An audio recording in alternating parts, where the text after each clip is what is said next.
Yeah. So we got John Doc Robert Guerra here with us, man. Yes, sir. He's running for House District 41. Tell me a little bit about that district, man. All right, so I'm running on the Republican conservative side here. Okay. Here in this very Democrat Hidalgo County. Yeah. And House District 41 is to represent us up in Austin, okay, on the House level, okay? There's House and Senate. But I want to be the House because that's the closest to all of the people. And we've not really had any representation up there from the representatives that are all 5 of them here in Hidalgo County are all Democrats. Yeah. And so I want to change that, okay? Okay. So House District 41 is pretty much all of McAllen. Okay.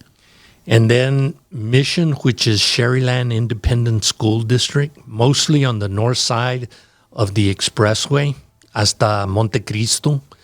And then Monte Cristo over to McCall, down to the courthouse, okay, on 107 in Edinburgh is part of my district. And then we come back into McAllen about 10th Street, and then we work our way down a little bit, and then we get back on 2nd Street, and then we come over here to FAR. Wow. A little piece of FAR. And then we get back into McAllen on Jackson, and then we go down towards Las Milpas, and then they cut out another little piece down there of FAR for House District 41. Now, is all this connected, or is it just is it Yes, in pieces? no. It's all connected. All connected. Okay. Sí, pero tiene unos bracitos ahí. Yeah. Yeah. So then you go to Las Milpas and Yeah, kind of in Las Milpas down there by the airport, come up to the freeway, and then everything north of the freeway. Yeah. What does the district need, man, right now? Oh, man, the district needs some representation over there so that we can really work on the taxes. We need to continue that. Far as bringing down property taxes. Yeah, dude. Everybody needs a little break. Yeah, there. they've continued. They started at 40,000, then they went to 100,000, but they keep going up. Your house keeps going up, and the road's still not paved. No. You know what I mean? It's crazy. And so the housing and all of that. That's how the cities make their money. In order to pay for police, fire departments, the maintenance y todo eso. Yeah. But there's some different ideas that I kind of have. Okay. That hopefully, once I'm elected, then we can start to try to institute that and push it. But, of course, this is going to be with all the legislators up there that are from all over the state. But, if you're not sitting at the table, entonces tu voz no está. Yeah. How big of a say-so does the 956, the Rio Grande Valley, have in state legislature? I mean, do we have some pull there, some power? There's a little bit of pull. Okay. Pero eso, it's all going to be changing here real quick because the Secretary of State, which is Phelan, he came under fire because he didn't want to help the state, and so a lot of Republicans lost their seats to new Republicans, and because Phelan has been promoting the Democrats, he has given them chairmanship at a lot of committees, and that's real important because that's, if you're not sitting at the table, if you're not commanding the table, pues entonces no te van a dar. You get the leftovers. Yeah. How do you plan on changing that?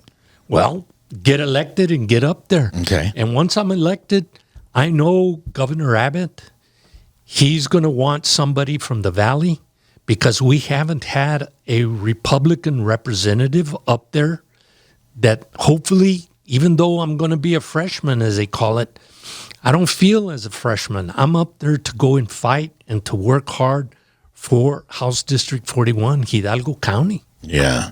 It's interesting how long the Democrats have had a stronghold on South Texas, Yes, the Rio sir. Grande Valley. What's the reason behind that? What is your idea on that? My idea is this. Es que es generational Democrats, okay? We were all born, and I'm the first one to say that I was a Democrat all the way. Pero their ethics, morals, and things have all changed. And that's what's happening. And Hispanics need to realize that. Que las cosas que están haciendo a los niños, that surgery, the LGBTQ, that's fine. But you can't be pushing that also on people también. Here the Hispanic culture is 85% Catholics. And, this goes against the Catholic faith, unfortunately, okay? But the Democrats are pushing an agenda that doesn't serve us anymore. It just doesn't really serve us anymore. Yeah. You're, speaking of Catholics and, Yes, sir. and Democrats and all that, you're an OBGYN, right? Yes, I'm a board-certified OBGYN. Yeah. So what are your thoughts on abortion? Because a lot of Catholics that, follow the religion, Yes, sir. they vote Democrat, and Democrat supports abortion, which they, title, choice, Choice or female women's choice. Reproductive rights. Right. Yeah. They Yes. make it sound like that, but it's abortion, right? Yeah. And pro-choice. That's what they say. Yes.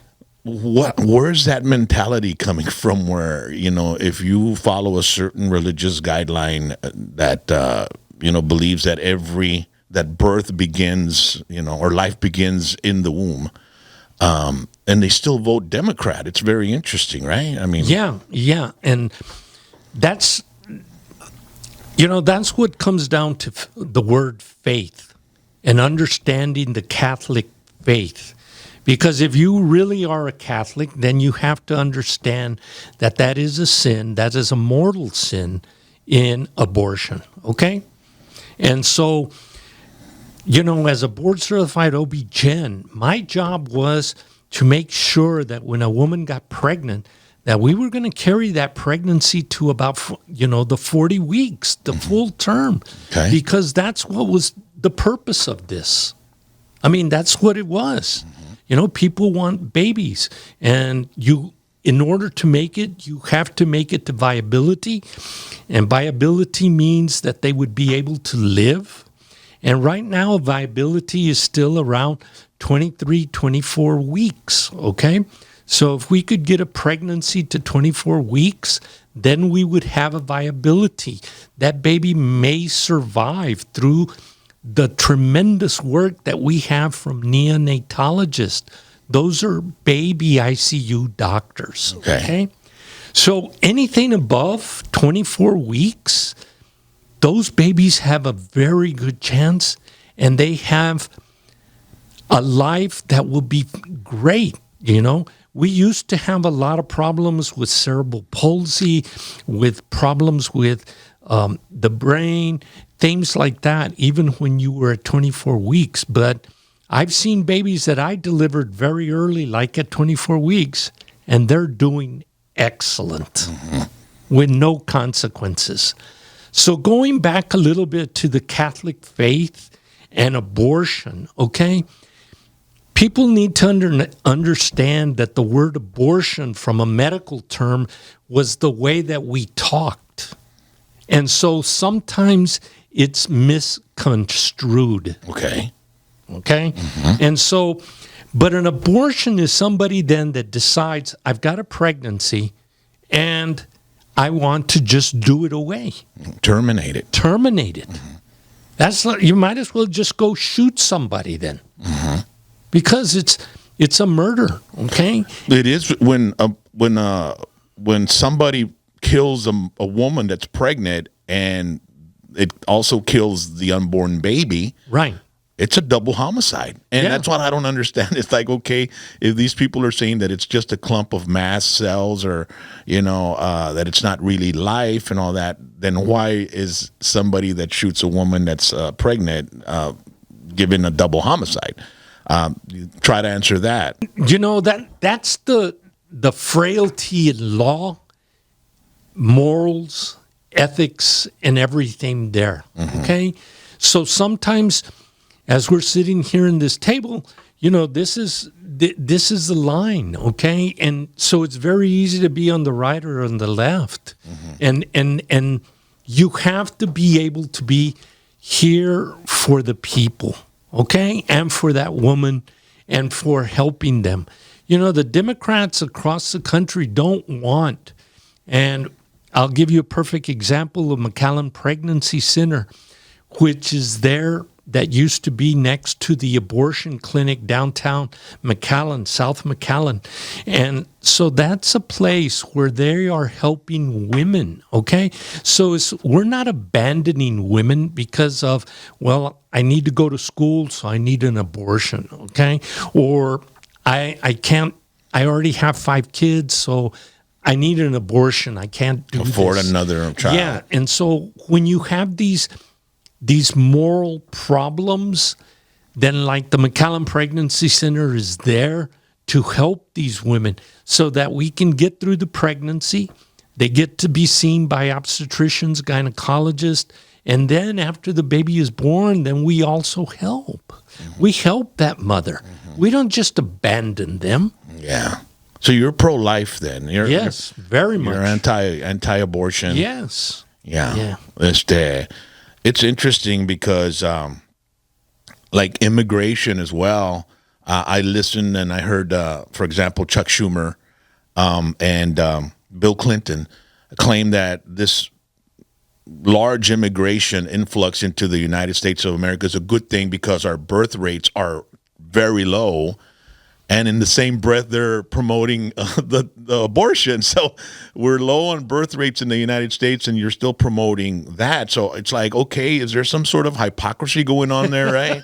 I mean, I don't understand. What are your thoughts on that? Well, exactly that. I mean, on one side you want something, and on the other side you have the other side, and you want to have the cake and eat it too. It's kind of like saying that. So yes, our birth rates are very, very low, okay? But let's look at all of the other reasons behind that, okay? Is because the economy, it's a big round ball. Yeah. And everything is connected. So if you're not making enough money, well then and maybe you don't want to have children right now. Because it's expensive to have kids. It's hard. I mean, no hay feria para la gasolina.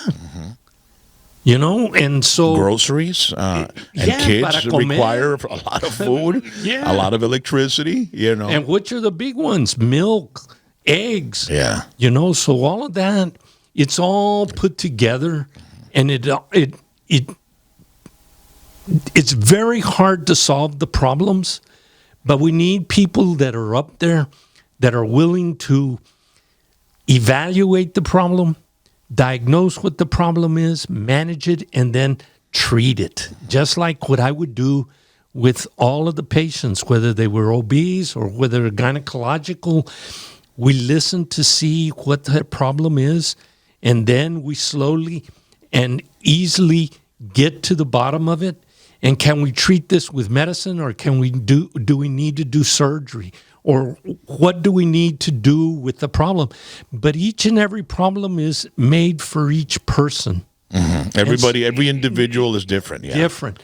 But we can still have a core of values, and we can still have a core of putting things together. And then from that, it still will help that individual. Has there ever been a moment in your career where there's a woman that's in danger of losing her life due to her pregnancy? Have you ever had that? Well, I've been very blessed that I never really, but I did have some extremely, extremely sick women, okay? But like I'm telling you, is that viability at 24 weeks. So if we needed to take a baby from a woman that may be dying or having problems, mostly from trauma, gunshot wound or something like that, okay? We can take that baby at 24 weeks, 25 weeks, and that baby has a very high survivable rate. So it's not an abortion. It's taking them. It's not like what they have been saying, like in Tennessee, where it would be 40 weeks, a normal baby coming out, and then they're not going to take care of it. Oh, man. But really, when you look and being the board certified OB-GYN, and I don't have the ability, nobody does, to exactly, take apart a case from one of these women. But I have seen, and I'm going to say it, that some of the lies from the OB-GYNs that said, well, this patient couldn't go have an abortion and they almost died and this and that. That's really malpractice. Oh. Yes. Interesting. Because the doctor should be taking care of patients. Mm-hmm. Otherwise, it would be crazy. It would be crazy. Okay? Yeah. And so really what's happening is that the women are ending up in the emergency room or someplace like that.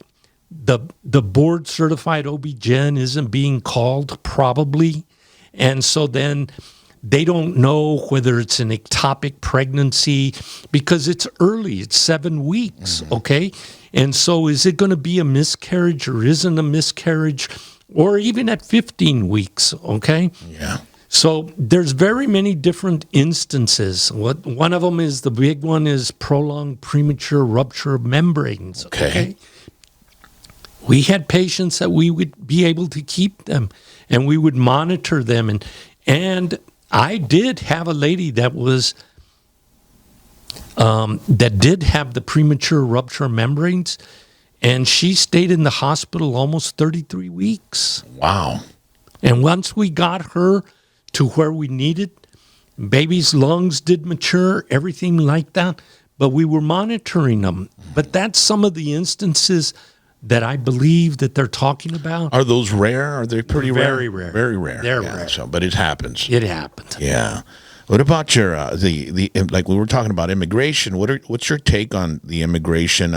You've got Democrats now locally here in the 956 that are saying they want strong immigration, Well, yeah. laws, but I mean that wasn't the case the last time, last election cycle.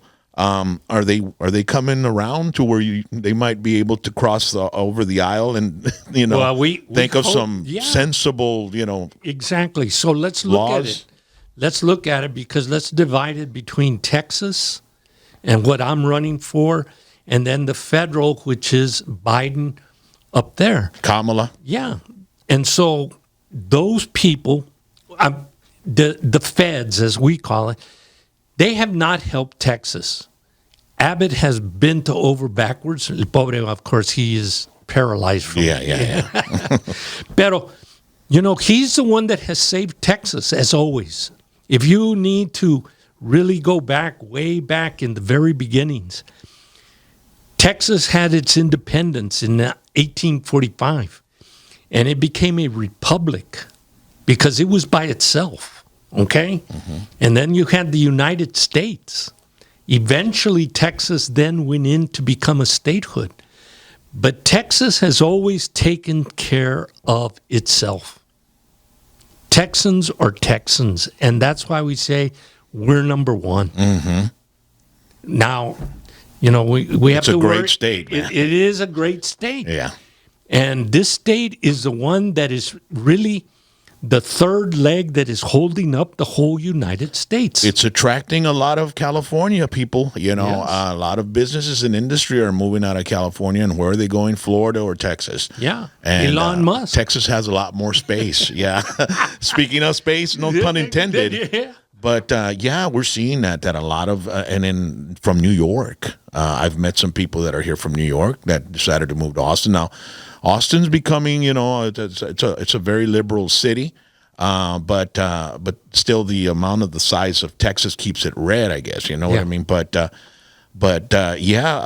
immigration, what Abbott did you agree with what he did with the busing of the, because he sent those buses with immigrants to New York and Chicago and Denver, and they started like freaking out, man. It was like one of the biggest major moves that any Republican governor's ever done, man, and it took the problem right to their doorstep. Exactly. And so now they understood what we were having. And at that time, if you remember, it was bad downtown. There was people all over downtown by the bus station. On Hackberry, they had a respite center. Yes. On Hackberry and Second Street, and it was always packed when we would pass by there. People See. are just hanging out outside. Yeah, so it was a huge influx. Yes. And then the COVID, when they had the parks on Salduas Park was one of the one of the main places where they were holding all the illegals. And it was during COVID, and nobody was testing them. I mean, the mayor of Laredo, I remember having a video of him telling the news that, hey, we don't have the resources they have in McAllen. We're not testing them. We're just getting their information, and we're letting them go. That's right. And that's what was going on, and that obviously is a big problem if they're not vetted. And then when they were letting them go with COVID, they had us locked down, See, so I was like, what's going on, man? No, it's goes backwards. Mm-hmm. It's backwards. The bad things are always okay, but the good things are not, okay? Mm-hmm. And so that's what we hope to change. I feel that I can change it very quickly and talk to those people up there in Austin, having been up there on different boards and participated up there in Austin, so I know some of the ins and outs of Austin. And the economy, man, I mean, we've got that inflation going on. Prices are high. Shrinkflation is something that people don't know about, which is they put a lesser amount of product in the bag and charge you the same price they used to charge you when they had the full bag. So a lot of people don't realize that. They just say, oh, well, it's still the same price. But no, there's less in the bag. Yes. So do you see anything, any type of change coming up in the near future with the inflation and the economy and all that? Something has to give always, because nothing can stay perfectly the same, okay? And so in my impressions, okay, in the many years and everything, we've always had something that is in the back pocket that we've been able to have, but the back pocket is emptying out. And so if we don't watch out and we don't start making smart decisions, okay, and sending smart people to run the country, and who are those? Well, it can be a teacher, it can be a lawyer, it can be a doctor, it can businessman. People that have and will be somebody that is there that has seen what has been going on, okay? Because we have too many politicians that have been up there and don't know anything. And so they haven't participated in life. If you really look out there, and I'm going to use an example of our state reps. Do you see them out in the community? No, I've never run into them. You hardly run into them. With me, I'm part of the community. You can catch me going to H-E-B, Walmart, lo que sea, because I feel that you have to be in the community to be doing the things and seeing what's going on, and not having somebody else do the going to the groceries for you, or going getting your car filled up with gas, or lo que sea. It's really, really rare to see our politicians out there in the community. And I promise you, being elected, I'm going to be in the community. And it's interesting because a lot of them that aren't in that situation, that go out and about and are with the regular people they rely on stats, and they go to certain websites and get information and research. And you can't even trust that anymore, because the jobs report that they were putting out, they ended up bringing out a report last month that they had overestimated 880,000 jobs created. And so all that information that they were feeding us for the past year or so, it was like a year since last year, it was false. It was wrong. It was a cooked book. So then they end up using that to create legislation or create their, and then they don't realize it's not really reflecting of what we are seeing out in the street. So I think there's like a disconnect there, isn't there? Yeah, there sure is. Because they're just going to their, No clarity, no transparency, and probably whoever was in charge of that, if they were in a business, they probably would have been demoted or fired or let go. But they don't do that. And so the same people continue to make the same mistakes. It's insanity. Nos joden. It's insanity. It's doing the same thing over and over again and expecting different results. But very interesting. So where are you originally from, Doc? Well, I'm originally from here, from McAllen. Born and bred in the little hospital downtown. Downtown, yes. Yeah, man. That's where the hospital was, downtown yes. McAllen, right? Man, what year was that? 1955. 55, so ya le vas a pagar los 70? You got it, man. Wow. That's quick, man. You're quick, Pues baby. estamos 2024, man, that's, man. And so you grew up here in McAllen? I grew up here in McAllen, on the south side, way down there by Cascade Pool. Órale. Is that on 10th down? On 10th, yeah, right across from the airport. Oh, the Cascade Pool, ¿qué es eso? Yeah, it was a big... El canal.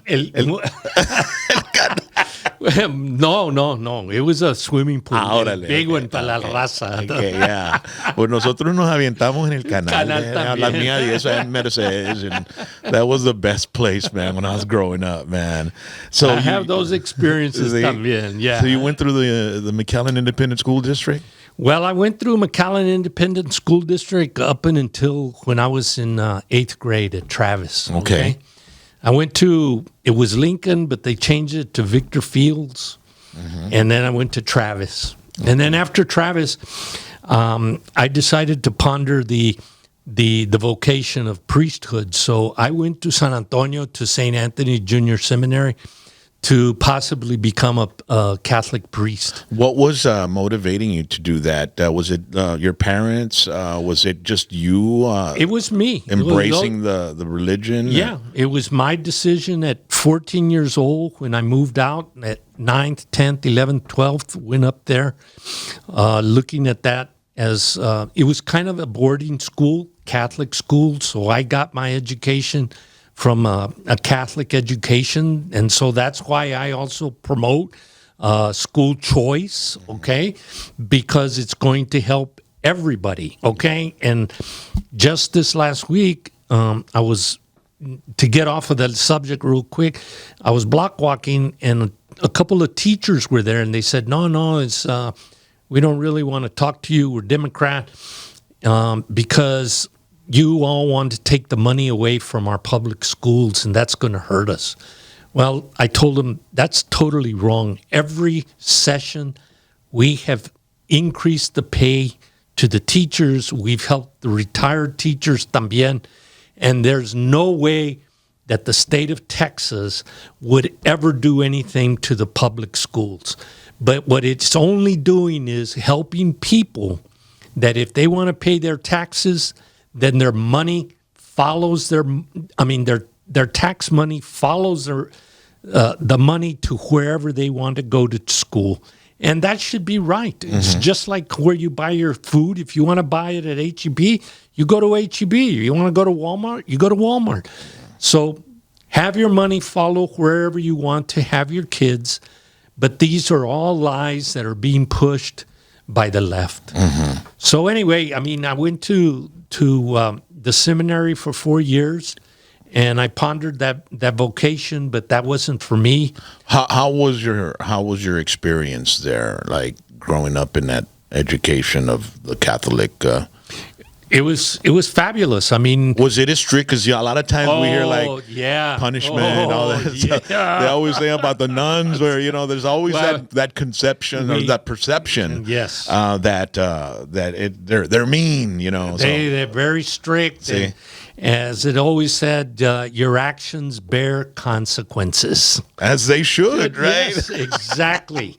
And so we had priests that took care of us and taught us in school and everything like that. So it wasn't nuns, okay? It was priests. And so they were a little bit harder. It's like a boot camp. Man. Was it just theology that they were teaching you, or would you learn math and English everything, and all that? Everything, the subjects? Everything. Wow. You know, just like high school. Everything was, but it was part of it. Added to it was theology, reading the Bible, religion, learning that part, going to church on a daily basis. You know, so that is added on to the rigors of just going to school también. And this was like 69, 70, 71 during the Vietnam War. Man, there was a lot of turbulence going on in our country. And what was the whole feeling like in the Catholic school about the war in Vietnam? When I was a senior and became 18 years old, I had to go downtown San Antonio and in script at that time, I believe that's the word. And we were ready to go if we needed to, but that was at the end of the war, okay? And the next year or so, they stopped doing the draft and everything like that. And slowly, the Vietnam War was slowly coming to an end at that time. Wow. And so, but I remember that. Yeah. Yes. Well, so if you started at 14, you was 69, and then you were done probably by 72. Yeah. And then what happened after that? Did you get your diploma from the school? Yeah, I got my diploma and everything, and decided that. Did they want to send you somewhere else to? Well, if you continue your education, if you continue, then you would go to. They had at the University of Dallas, which is a Catholic university. They had it there that you would be what they called the next step. So you would be doing your education, but you would continue on that road for possible priesthood and so forth. Is it like Texas Christian University? You know, is that the same type of school? No, it's different. No, it's totally different. Yeah, because it's got the word Christian on there. You know, so you would think. Yeah, or SMU, Southern Methodist. So SMU. Yeah. So you graduated from there, and so what? You decided not to follow. No, that wasn't my calling. So I came back here to Pan Am. Went to Pan Am, and I decided that I wanted to major in pre-med, so I did my pre-med. What made you decide that? Well, when I was growing up, my mom used to be a receptionist for Dr. John Garcia, who was an OBGYN here, one of the older ones, and so she was a receptionist, and so I had that mentorship a little bit, or I could see that, okay? Yeah. And so that's when I decided, yes, I would like to go into medicine. Wow. And so I came to Pan Am and got, pre-med and everything. And then from there, I didn't get in. I didn't get in like my friends. It was very competitive at that time. And so what I decided was after that, I went to Mexico like some of the other classmates of mine that were Hispanic and weren't able to get in. Monterrey. And I went down to a place called Xochicalco, which was in Cuernavaca. Okay. I didn't go to Monterrey, but it was Guadalajara, Monterrey, Xochicalco, and different ones that some people would go to. And I went there for a year and a half, but in the same time, it just wasn't showing that we were going to be able to come in through the fifth pathway. It was hard, man. The themes were really difficult back then. And so I came back and I decided, no, I'm just going to go to U of H. I went to pharmacy school. So how long did you spend in Monterrey? Down in Cuernavaca, I was there for a year and a half. A year and a half. A year and a half in medical school. Okay. And then you got out. I got out and said, I'm not going to be able to probably get through the fifth pathway from that school and everything like that. And what is the fifth pathway? Back then, it was called the fifth pathway, that you did your first 2 years in Mexico or in a foreign country, which is the book work. And it would count to your credits up here. Yeah, and then you would take the boards, the first boards, and then you would get accepted to one of the clinical programs, over here, mostly up in New York, New Jersey, up in the north, where they needed more doctors, they didn't have enough residents or people like that. And so then you would do the third and fourth year of medical school over here, graduate, and then you could go into a residency. Okay. And so you came from Monterrey. You went to U of H. Yeah. Is that where you went? Yeah. And then how did it go there, man? It went good. I mean, I was doing great. Everything was moving. I was accepted to pharmacy school. I did a year and a half. It was great, man. And then I applied to medical school again. They said, yeah, come on in now. So I went to medical school up in Fort Worth. It was Texas Osteopathic Medical School. It's not a MD, but a DO, Doctor of Osteopathy. Okay. And so that felt more. That was something different, okay, than a medical doctor. But I went up there for 4 years. I got my medical degree, and then from there, I went on to Phoenix, Arizona to do my residency in obstetrics and gynecology. And so I learned my board certification allá in Phoenix. Orale. And what a journey. Oh, man. Yeah. And back then, there were not a lot of Hispanic doctors. No. Not in Phoenix, Arizona. Wow. So you were one of the icebreakers. Yeah, one of the few at the very beginning, man. Wow, that's interesting. And I started in medicine there, but me and my wife just, they say you can take the man out of Texas, but you can't take the Texas out of the man. And so we came back to San Antonio, started practice there, and then an opening came up here in Mission, and I returned back to the Rio Grande Valley because I had always said I wanted to give back to the community that had given me so much. Yeah, you went and you did your tour, and you came back to serve the local community here. Yeah. That's pretty amazing, Doc. I've delivered about, in my time that I've been here, 3,500 babies. Wow. That's crazy. Does it become like, is it always a different, or is it usually, is it the same, same thing, or is everybody's different? Is every birth or pregnancy different? Yes. Wow. That's interesting. And it's the wonder. You have to be there to enjoy it and have it, man. The miracle of it, right? Isn't that crazy? It's a miracle. And then we have people that just want to take that away. Do you believe in exceptions for abortion? I mean, like they do say, there's got to be certain exceptions, like rape, incest, and if the mother's health is in, which I believe that they're like the lowest the lowest amount of reasons for in the reasoning list. Exactly. And so from my ethical and moral, I don't really stand with that. Okay. Because there's no exceptions for you. No exceptions for me. Okay. Because you see the birth and you know what it takes. Yeah. And I just told you my background.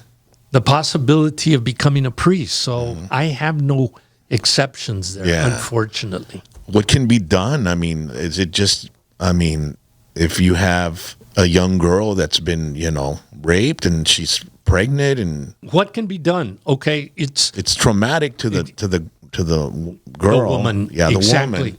Exactly. It's a horrible situation, but in the end, okay, if you carry that pregnancy, okay, that you just want to get rid of it because it's a horrible situation. Unfortunately, that down the road, that baby can be born anyway. And that baby can be put up for adoption. Yes, the mother is going to suffer for 9 months. It's going to be there. But we can get a certain amount of counseling and helping with that. And we can help that mother. Okay? So it isn't that you just want to destroy that pregnancy right away. And just because of these bad situations that have happened. And we don't know what type of, productivity or what kind of, impact that child can have on our country and our world in the future. I mean, we don't know what is being eliminated. It could be our future president. It could be a future doctor. It could be a future, somebody that helps other people.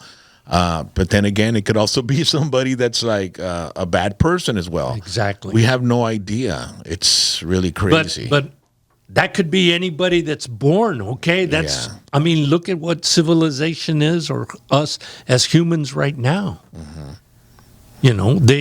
There's people that are bad out there that commit murders, robberies, and so forth, and it wasn't because that the mother was raped or not. It's the upbringing that needs to be instituted, our morals, our ethics. And that's why I always bring back, the church, okay, or Baptist church or the Methodists or somebody that can put some moral guidance. Yeah, guidance, yeah. And the family. The family unit is falling apart. What is your opinion on the family structure nowadays in this day and age, the parenting of kids, because when we were growing up, there was no social media that our parents were on, Right. They were working, they were coming home, they were tending to us. We misbehaved, we were punished. We didn't have any type of digital, interference in our lives as well.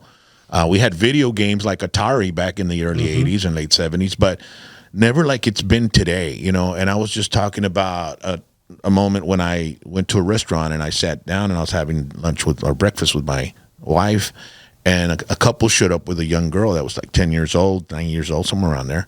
And right away, as soon as they sat down, they each get on their phone, and the little girl's just sitting there by herself with nobody to talk to, And it just like right there, just reality slapped me in the face. Like, wow, that's what's happening. What is your opinion on that? What is your thought? What are your my thoughts opinion on is that, very close to me because my grandkids, 5 and 7 years old, but my son and his wife, bought them their little television or their iPad or whatever, and they do the same thing very quickly. They get mesmerized by these iPads, and so there is a time and a place for technology, but we as parents need to be monitoring that because there is very easily children can be misled very easily with anything, with cartoons or things like that. And so that is something that we need to be monitoring, okay? And we have to pay attention. And it's not going to hurt the kids that you say, put that away. You're not going to be on with that. And then we as parents, grandparents, need to be off our telephones también. There's no structure. There's no balance. It's on the phone all the time. It's really for many. I'm not saying everybody, but it seems like our devices are, part of our brain now. Like you wake up in the morning, that's the first thing we reach for. Who called us? What messages did I get? And then we can open it up, and we'll be there in bed for. If we don't watch it, we can be there too long, and we need to get up and get our asses going. You know what I mean? Same thing, you go to the bathroom, you got to have your phone.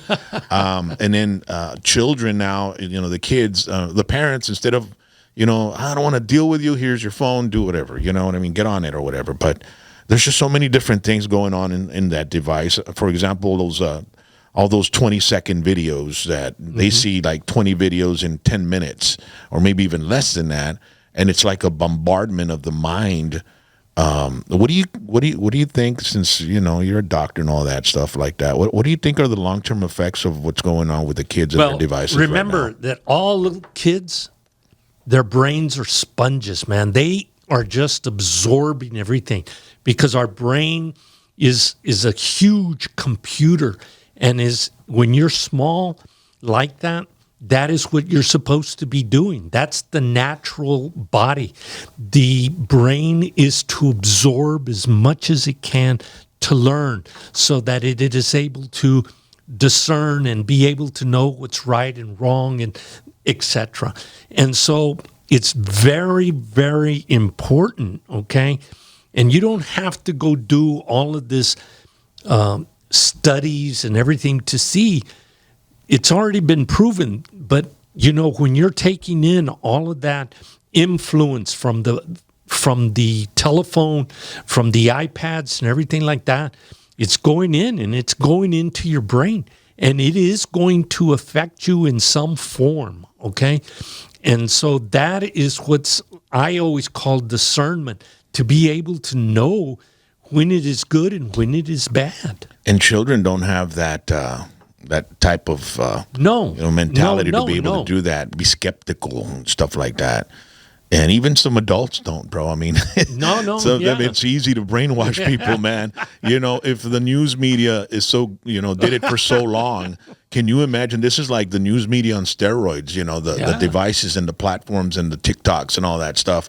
It is an amazing influence on all of humanity right now, to the point where sometimes I go to a concert and I can't see the artist because there's all the phones are up. Or I see them and everybody's on their phone, where it used to be just like live in the moment and watch it. And so, and I'm guilty of doing that as well. But the concerts I've been going to, I'm like, okay, I'm only going to videotape this much and I'm going to enjoy the damn show.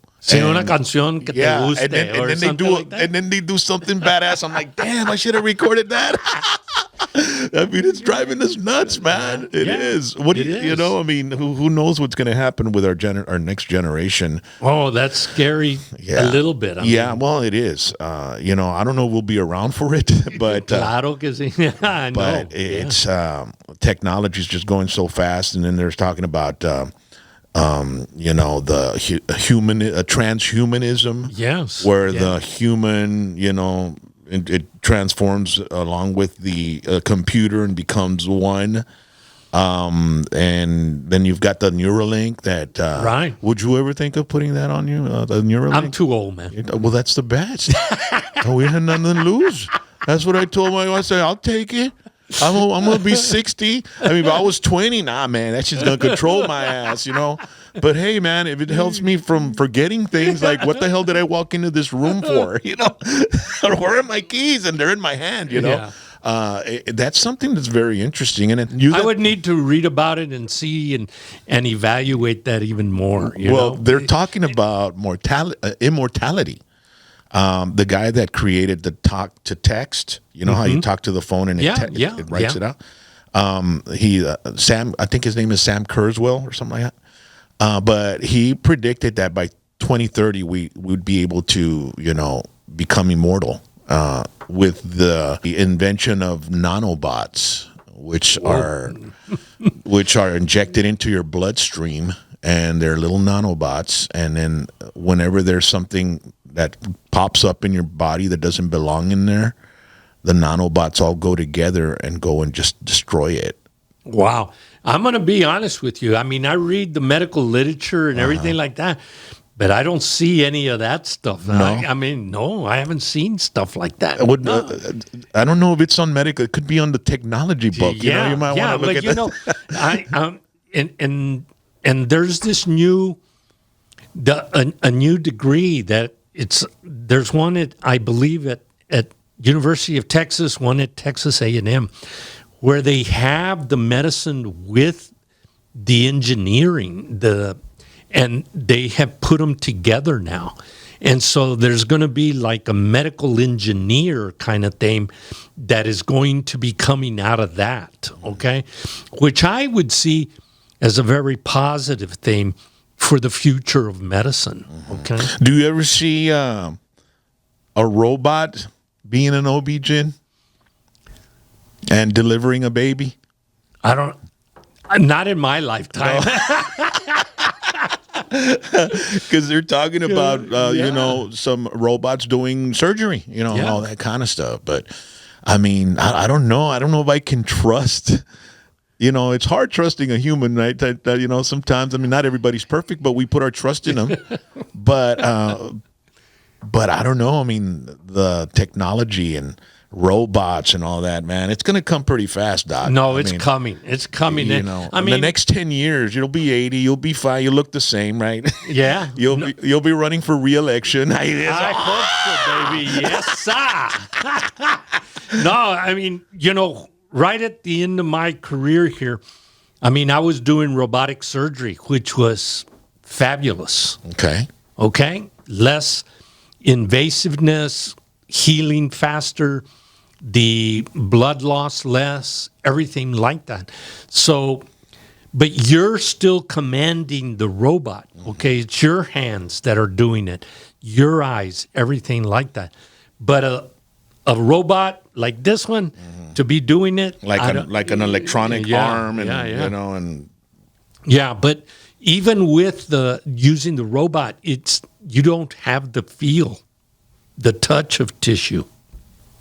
And that's hard to understand that, because tissue needs to be treated very, very gently.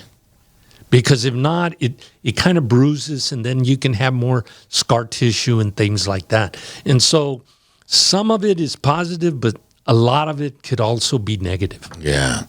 Wow, man. That stuff, I mean, it fascinates me, all that, the technology that's coming around. So after you came back to the Rio Grande Valley, you've had your practice here ever since? Oh, yeah. So how many years have you been? We were here, I practiced for 34, 35 years of OB. But here in the Valley, I would have to say about 24, 25 years of practicing obstetrics and gynae. I was one of the last guys that went to Mission Hospital and went to Rio Grande Regional and to DHR, because most doctors just stay at one hospital. But I was always there for the community, and so I would do what needed to be done at whichever hospital I would help the patient. Yeah. That's awesome. So what made you, decide to run for office? I've always been a people person, okay? And so I felt that I had helped so many women throughout my career, okay? And just this last Wednesday or something, I was at the Basilica, I went to church, and there I am. I ran into two patients, and they showed me their children. This one's 9 years old. You delivered them. And this one's 7 years old. And so those are the fabulous things, okay, that you kind of say, man, I wish I was back there. But I wanted to also go out without having any major malpractice case or anything like that. I wanted to go off into the sunset without any major problems. I've also lost a lot of friends my age that have passed away and never had a chance they worked till the last day that they were there. So I've wanted to, it's selfish maybe, but during those 30 years, I was always by myself. I was on call 24 hours a day, 7 days a week, unless I left town. And so I was there for my patients. Fully invested. All the time, all the time. And so that really takes a toll on your health and everything like that. I've been very blessed that I'm very healthy. So having done that for all the patients, I felt that I can also do it.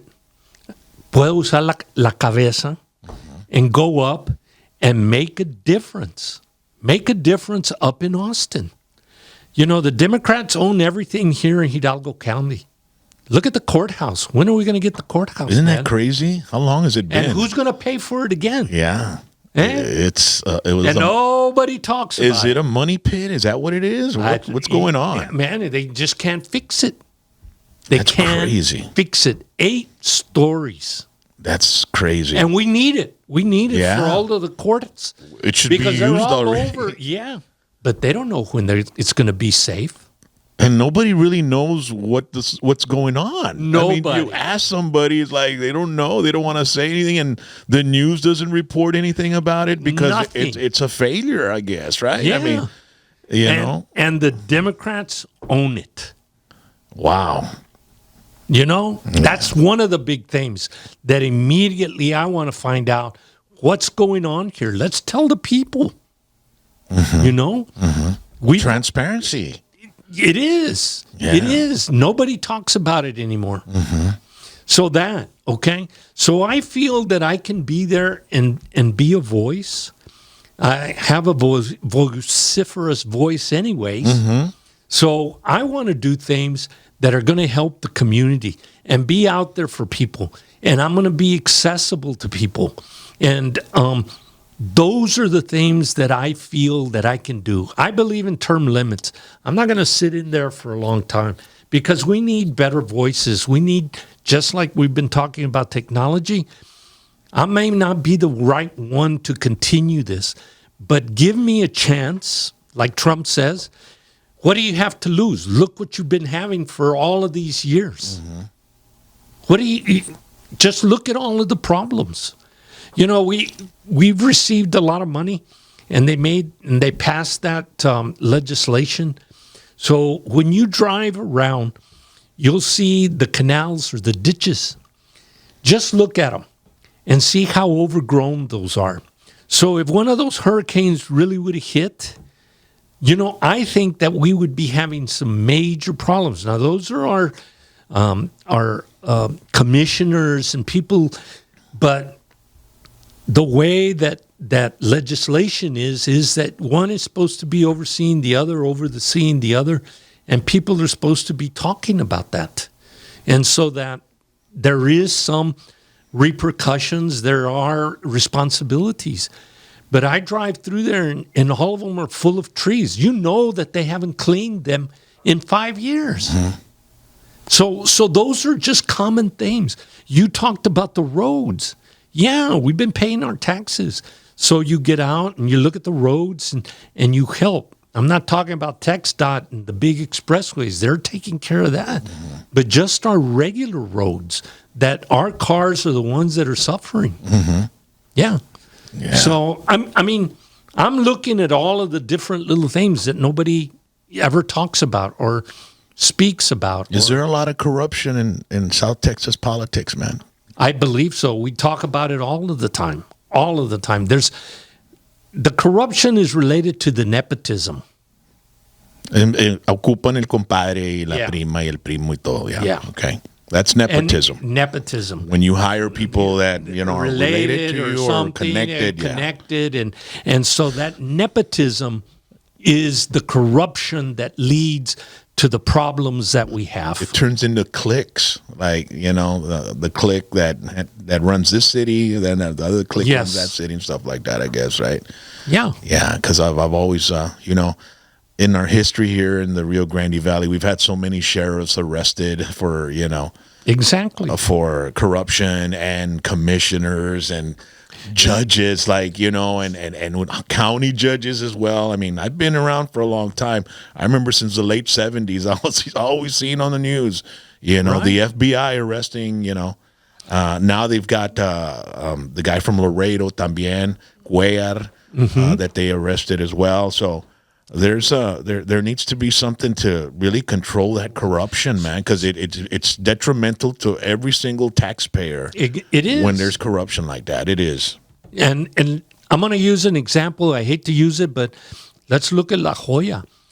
They came in, and the Texas Department of Education, they put in a new superintendent, and now they put in all of these rules, okay, where people had to resign from their positions in politics if they wanted to stay with the school. Now, if they wanted to leave the school and stay with the politics, but you see how that the long legs of the spider are in everything, okay? And the tentacles. Yes, and so you need people that are in there, that are smart, they're going to do it. They do it for the population and for what's best. Yes, for everybody. Yeah. Man, John Doc Robert Guerra, man, I really appreciate you coming, man. You're a fascinating person. And I appreciate you having faith in my program and my platform in order to be able to, you know, get the word out about your election, your campaign for House District 41.